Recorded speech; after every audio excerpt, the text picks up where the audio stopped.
What's going on? Jake here with Uncommon EDC. Today we're taking a look at the SRM Mecha, and I actually have a few SRM knives at this point, and I find their build quality to be extremely solid, really great knives for the price point. This one is in D2 steel. You can pick it up on Amazon for $53. It's available in 4 different colors. I'll make sure to leave a link in the description of the video in case you're interested in checking this one out. Now look-wise, I find this to be actually a pretty good looking knife, despite not really being my style. If you're into these kind of quirky, futuristic looking knives, I think this is a really good looking example of that.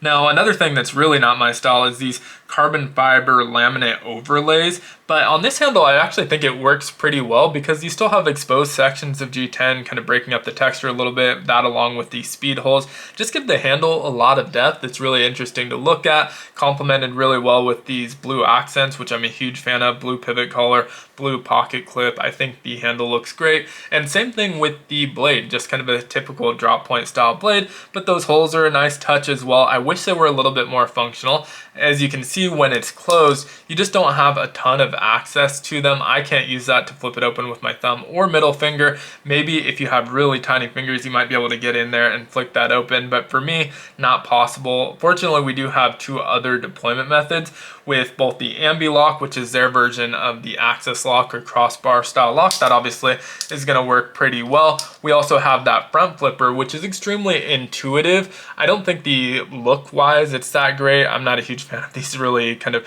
protruding front flippers, but they're really intuitive and easy to use because they're easy to catch and you just kind of follow along the shape of the top of the knife and it will flip right open for you. So even if you're not super proficient with front flippers, this one is pretty easy to use.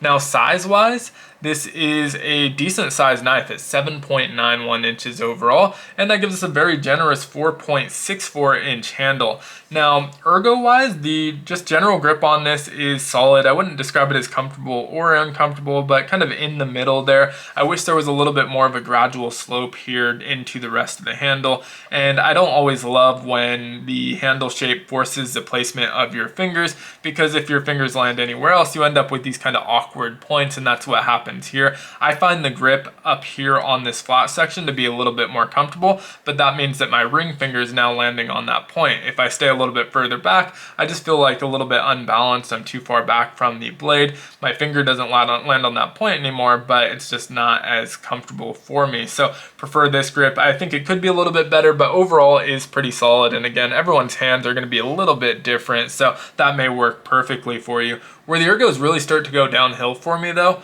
are with the pocket clip. I think it's just horrendous placement right here at the back of the knife. One of the worst hot spots I've had from a pocket clip, and it's almost immediate. As soon as you kind of tighten your grip down, it's extremely uncomfortable. Just a horribly placed pocket clip. If it were more centered, that would disappear behind your knuckles, or even here at the bottom, I think it would be less of a problem, but being right here at the spine of the knife, sticking so far off the knife, just immediately gets into the meat of the palm of my hand, and it's just an uncomfortable point. A little bit of a deal breaker for me, honestly. I'm probably going to end up removing this. I've had this knife for a while, and the main reason I don't carry it that often is because I'm such a kind of non-fan of that pocket clip. So that's definitely got to go. It is not reversible either, so right hand carry only on that. But otherwise, I think the ergos on this would be pretty solid as a user of a knife, just kind of not very good for the pocket clip. The pocket clip itself works fine. It's not super stout, pretty flexible, so easy to bend that one, but slides in the pocket easy enough and relatively deep carry.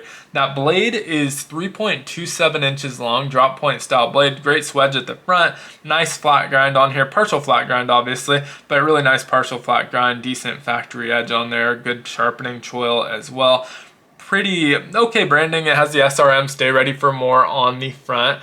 On the back, we have the other SRM logo, the model designation 9225-KB, and really glad they actually gave this knife a name. If you've watched some of my other SRM videos, it's always just a model number, which I'll never ever remember, so having a name like Mecha sticks in your head a lot better, so really glad they elected to give this one a name at least. Underneath that, we have some sort of serial number, which really doesn't feel like it needs to be there. Not super intrusive, not the end of the world, but wish that wasn't there at the very least. Doesn't seem to say D2 steel on here, but these are D2 steel and with an HRC of 59 to 61. The Ambi Lock on here works really well executed, and I find that to be the case with my other SRMs as well. I guess I only have one other Ambi Lock. I have 3, I believe. 2 are Ambi Lock, and both of them work really well, so those are well executed.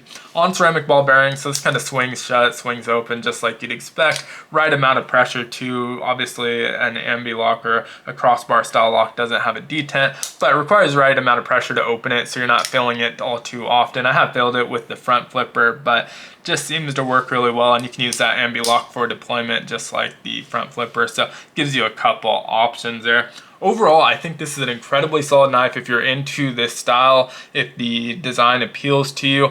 I will say that for me, the pocket clip is a deal breaker. It would prevent me from buying this knife again if I didn't have it in my collection, but it can be removed as long as you don't mind carrying a knife without a pocket clip. So let me know what you think of this one down in the comments below. As usual, if you enjoyed the video, consider liking, commenting, subscribing, joining the channel as a member, or checking out some of my other videos. All help the channel out a ton. Also, go show some love on Randy's WSG's channel. He's really going through it right now, in critical condition, fighting for his life. We got a slight update over on the Slip Joint Sanatorium, which is Slip Joint Sawyer's Discord. He spoke to his mother and he's doing slightly better, but he's still not awake, and definitely will appreciate your thoughts, your prayers if you're religious. And I'm sure when he makes that recovery and comes back, he's really going to appreciate seeing all the love outpouring from the community. So go over to his channel, leave a comment on his video with some well wishes. I'm sure he'll appreciate that when he gets back. But thanks again for watching. Hope you enjoyed the video. Have a great one.